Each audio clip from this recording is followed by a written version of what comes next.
Hello, and welcome once again to Storytime with Oliver Covington. This week's story is called We Sell Bait and Tackle, and it's from my book stories Sit Back and Relax. And if you're of a mind to like and subscribe. Marty sat on the edge of the dock fishing pole firmly in one hand and a Marlboro Red in the other. He loved the time he got to spend just sitting, not thinking. He found the pole in the garage when he was helping his father pack his things to move into a two-bedroom condo with that blonde slut. His mom's words, not his. Tiffany. Tiffany was a manicurist and barely 5 years older than Marty. He had asked once what she was more excited about, being a homewrecker or eventually being old enough to drink. She had just rolled her eyes. That was at the same dinner at the Cheesecake Factory, where she had grabbed Marty's 14-year-old dick under the table. He jerked off for 3 hours that night and then stopped going out to dinner with them. He had been using the fishing pole at the dock for a couple weeks that summer. He would use his chore money to buy bait from the small bait shop just off the Bay Road that displayed a sign in the window proudly stating they sold bait and sandwiches. He would be up at dawn before his mom even went to work, and he'd sit there for hours, sometimes catching fish, and sometimes not. Living a bicycle ride away from a bay had a lot of advantages. After the third or fourth day, he wasn't really sure which, a wizened old man stopped to watch him fish. To Marty's young eyes, this man looked 100 years old. He was all loose hanging sallow skin on a rickety bone frame, with a week's worth of grey stubble, an old trench coat, a gold pinky ring with the initial AIA, and a brown fedora.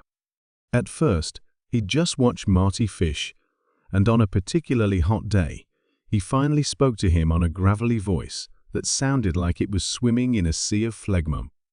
He casually remarked on the weather and then offered Marty a Marlboro Red, which Marty took, even though he knew he shouldn't. He inhaled, coughed a bit, and realized he liked it. Marty knew he shouldn't talk to a stranger, but this guy was, as far as Marty could tell, not a threat. He struck up a conversation with him, and after the man introduced himself as Abe, the two talked for hours. The conversations would range from fishing. The spot Marty was fishing in used to be Abe's spot, Marty's father, and what Tiffany had done to him in the restaurant, to which Abe responded that he would have taken her to the back and railed her, but good. The two of them had a good laugh over that, and when the sun started to go down, Abe said his goodbyes and left. They met and talked every day for nearly a month, and the conversation never got boring, and Abe always talked to Marty like he was a grown-up. He didn't try to talk down to him. Marty really liked that. On this particular day, Marty was already smoking a cigarette, waiting for Abe to arrive. It was almost 9, and Abe was running late. Marty was starting to get a bit concerned, but as the church bells from St. Alfonso's began to chime the hour, Abe appeared. He apologized for being late, but that day was a special day for him. It was his anniversary. Abe was about to speak when the reel on Marty's fishing pole began to go crazy. He got something, and it was big. He grabbed the pole and started reeling in the line as fast as he could, dipping and pulling the rod as he did. The pole bent dangerously, and Marty thought it was going to snap, but he could hear Abe. "Don't worry, kid. You got this."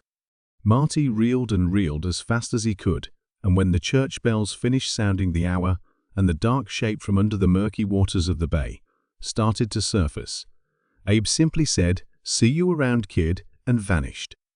Marty's catch finally surfaced, and the young man let out a very audible gasp. It was the bloated body of a man half-eaten by the bay fish in an old trench coat. A group of men fishing further down the dock ran to see and helped Marty pull the body onto the dock.